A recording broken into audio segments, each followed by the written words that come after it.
What's up lang people, a day sa life ng isang trans nanay student. So pagkagising sa umaga ay mag-aalmusal, kape-kape at ihahatid si baby sa school.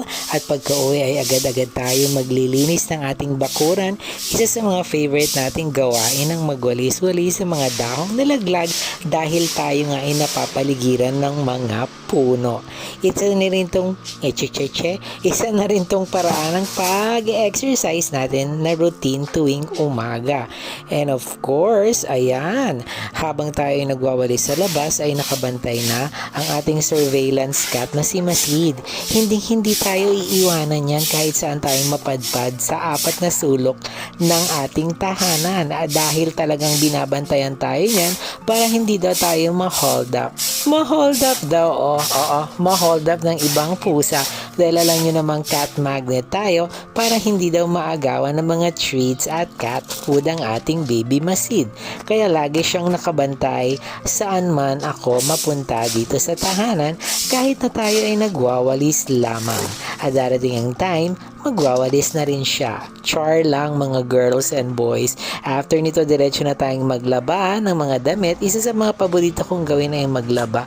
Very satisfying talaga siya para sa akin kahit hate ng iba. Basta, napakasaya. Diretso na iluto ng lunch para pag uwi ni baby galing sa school ay talagang busog-lusog na sila agad-agad. Hindi natin sila iiwan ng gutom, kailangan laging busog. Of course, ready na ang ating sarili sa klase mamaya. So mag-advance reading na rin tayo at i-check natin ang mga lessons. I-prepare ito ng bonggang-bongga para lavar na lavar tayo sa klase. Hindi pwedeng papetiks-petiks. Kailangan pasabog araw-araw.